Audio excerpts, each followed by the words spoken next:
Hello and welcome to the Captiva 7 demonstration. My name is Bill Galusha, the Principal Product Marketing Manager for the EMC Captiva Intelligent Enterprise Capture products. In this demonstration, I will show you the latest Captiva 7 and how it simplifies the development and deployment of enterprise capture projects while delivering superior accuracy and operator performance. Let's get started with the demonstration. The first step in the process simply involves scanning a batch of documents. So I've gone ahead and done that. I've scanned 21 pages, and within this batch you will see we have documents related to an insurance claim as well as documents related to a new insurance policy that's being applied for by an individual. Once this step is complete and the batch is released to the next step in the process, the documents are going to be automatically classified and the data is going to be extracted. Once the documents have been classified and the data is extracted, there may be some data that requires a human operator to validate. So let's now take a look at the new Captiva desktop that handles this part of the process flow. So using the new Captiva desktop, we are going to go into the batch that we just scanned so that we can validate the fields that were flagged because data was either read at a low confidence or did not pass a rule that was set up. So a couple things I want to point out in the new Captiva desktop. On the left side is a list of the particular document we're working. In this case, it's a one-page document. I can easily expand this so it actually gives me a list of the pages that contain within this document. Up top is the full image that we're looking at, and then the highlighted yellow part of the document or page indicates the field that we're currently working. And then down below is the data entry form. So we have the different fields that we're extracting data for, and you can see where the data has been automatically extracted. Another important thing is the image snippet that you can see. So as I move through these fields and perform validations, I don't have to shift my eyes up to look at the actual full image to get the snippet of just the image, part of the image that is relevant to the field that I'm working. So for the policy number, it's just simply flagging it because it's set as an always review field. So the operator would simply hit enter, move to the next field.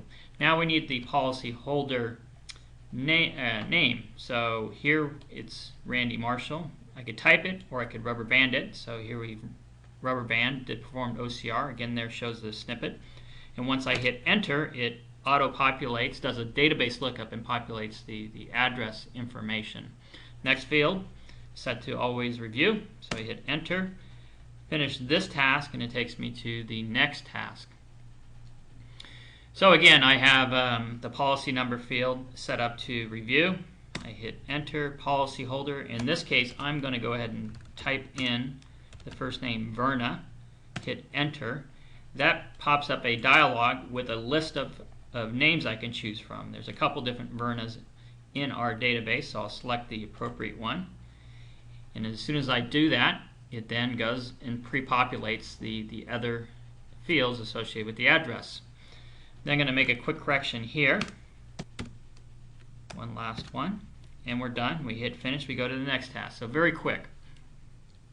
On this particular document, what we have is a rule that was set up that's saying that the name on the application form is different than the name on the medical exam document. So this is requiring the operator to make the appropriate correction. In some cases, if they're not able to make the correction or there's not enough information to make the decision, you can add a flag. So for example, if the information is not in the system or it's unreadable, these are all customizable. So they could click on a specific reason, and what that would actually do is route this document to another queue where additional follow-up or review can be performed. But in this case, what we want to do is just make the correction. So we'll fix that name. Come down here, correct that, and now it's reconciled. So we'll hit finish current task and move to the next task. Again, we have a couple fields that simply have to be confirmed. Before I go to this, one of the things I want to point out is you'll see here we've extracted several rows of data from this table. This is one of the powerful capabilities of Captiva, not only to be able to extract data from, say, a specific zone, but in this case taking and looking at a table and being able to extract a lot of information and perform validation, so saving a tremendous amount of time and not having to manually key this information in. So I'll go ahead and hit enter, finish this task, and go to my final task. This particular document, again, is being passed to an operator for review because the name on the application does not exist or does not compare or is not consistent with the name on the medical exam document. What is slightly different than what I showed you earlier is that you'll notice we're not looking at the image in question. We're only showing the snippet of the image on each document. And the benefit of this is that you're allowing the operator to focus on the specific task at hand, so not getting looking at other information that is not necessary to make the decision or the correction here. But also it's hiding the full image, which in some cases may be important. There might be other confidential information that's contained within a document that you don't want your operators looking at. So in this case, we're simply looking at just the snippet of the image associated with each document. So I'll make the correction there to that one. And once I do that, you can see it removes the flag, and we hit finish. And we are now done with processing that particular batch.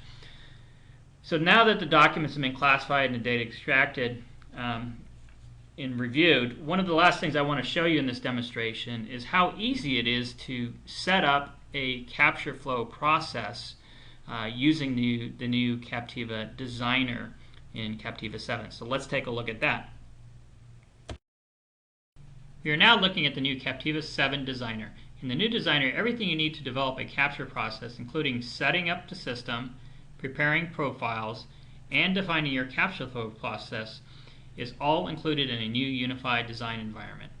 The designer makes it much easier to develop a process, including building what we call profiles for configuring settings like document types. In this case, I have several different document types already defined that are reusable across any number of processes.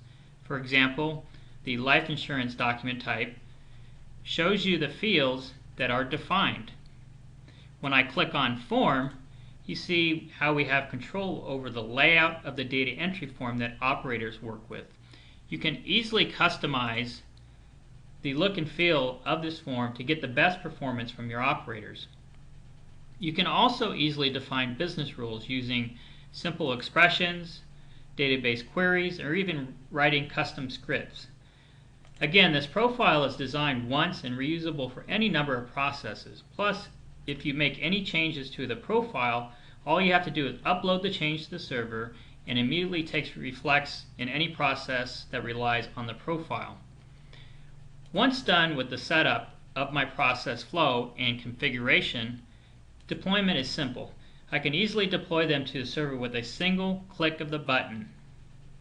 Furthermore, moving the setup and configuration between servers is just a matter of pointing to a different server. For example, if you have a test system, a development system, and a production system. There you have it, a short demonstration on Captiva 7, which shows how this release significantly simplifies the development and deployment of enterprise capture projects while delivering superior accuracy and operator performance. For more information on EMC Intelligent Enterprise Capture Solutions, visit emc.com/Captiva. Thank you.